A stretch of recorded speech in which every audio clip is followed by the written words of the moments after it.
इस study with Abhijit में आपका स्वागत है।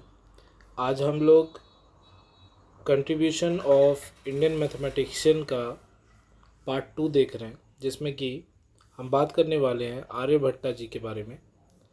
ये बहुत बड़े मैथमेटिशियन रहे हैं और बहुत टाइम से इन्होंने उस टाइम मैथमेटिक्स से जुड़े ऐसी ऐसी बातें इन्होंने बताई थी जो बहुत सालों बाद जाकर प्रूफ हो पाई साइंस के द्वारा।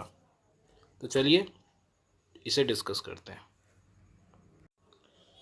देखिए, आर्यभट्टा का जन्म जो है 476 में हुआ था और 550 एडी तक 476 एडी से 550 एडी तक इनका कार्यकाल माना जाता है।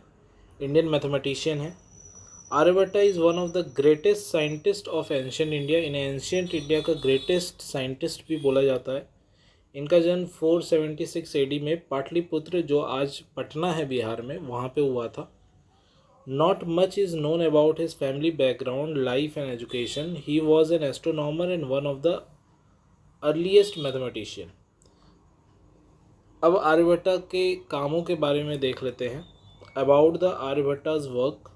Aryabhatta is one of the first known mathematician who used algebra. तो ये पहले ऐसे मैथमेटिशियन थे जिन्होंने कि अलजेब्रा यूज़ किया था। Most of his work is related to astronomy. ज़्यादातर इनका काम जो है एस्ट्रोनॉमी से रिलेटेड था।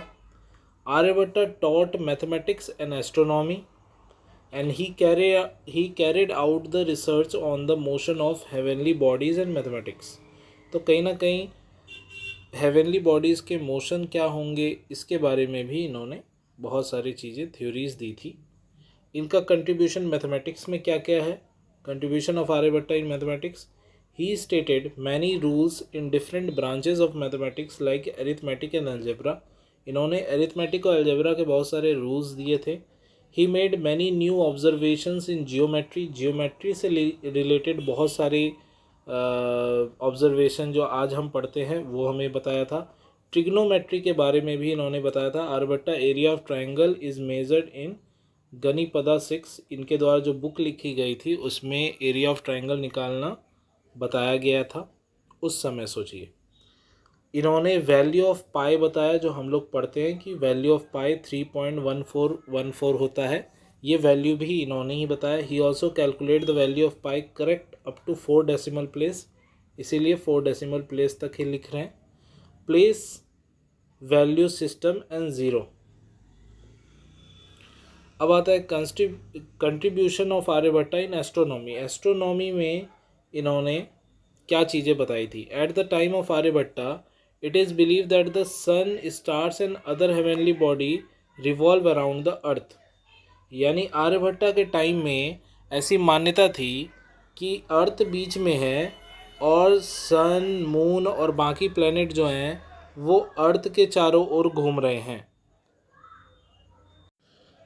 It was Aryabhata who stated that the rotation of the heavenly body as observed by us is due to the rotation of the earth around its axis. यानी ये जो रोटेशन हम लोग देख पा रहे हैं ये रोटेशन अर्थ के वजह से हमें दिख रहा है, क्योंकि अर्थ खुद रोटेट कर रहा है। ये बात इन्होंने बताई थी। He also established that the lunar and solar eclipse were caused due to the shadow of the earth and moon respectively. इन्होंने बताया था कि जो लूनर इक्लिप्स यानी कि जो चंद्र ग्रहण है और सोलर इक्लिप्स यानी जो सूर्य ग्रहण है वो कहीं ना कहीं अर्थ और मून के शैडो बनने से होता है। ये बात भी इन्होंने बताई थी। और हेलियोसेंट्रिसिज्म की बात भी इन्होंने की थी। हेलियोसेंट्रिसिज्म का क्या मतलब हुआ? मतलब कि इन्होंने बताया कि सन जो है वो मिडिल में है और सारे प्लैनेट इसके रोटेट कर रहे हैं, उसी में से एक अर्थ भी है। ये थ्योरी जो आज सही मानी जाती है, जिसे हेलियोसेंट्रिसिज्म कहते हैं। हेलियो का मतलब होता है सन और सेंट्रिसिज्म मतलब हो गया सेंटर में, यानी सन है सेंटर में, ऐसा इनका कहना था। तो ये थ्योरी जो है ये इन्होंने ही दी थी। इन्होंने ही बताया था कि अर्थ बीच में नहीं है। ये थ्योरी गलत है और ये थ्योरी सही है। आर्यभट्टा के डेथ के बारे में ज़्यादा जानकारी तो नहीं है, लेकिन Aryabhata died at the age of 75 year in 550 AD in India. However his actual place of death is uncertain, यानी इनकी डेथ कहाँ हुई ये नहीं पता, लेकिन 75 ईयर्स में 550 AD में इनका डेथ हुआ था, ये बात की पुष्टि मिलती है। आज के वीडियो के लिए इतना ही रखते हैं। अगर आपको वीडियो पसंद आया है तो प्लीज़ वीडियो को लाइक और चैनल को सब्सक्राइब करें और बेल आइकन प्रेस कर दें ऐसे रेगुलर वीडियोस पाने के लिए। Thank you for watching. मिलते हैं अगले वीडियो में।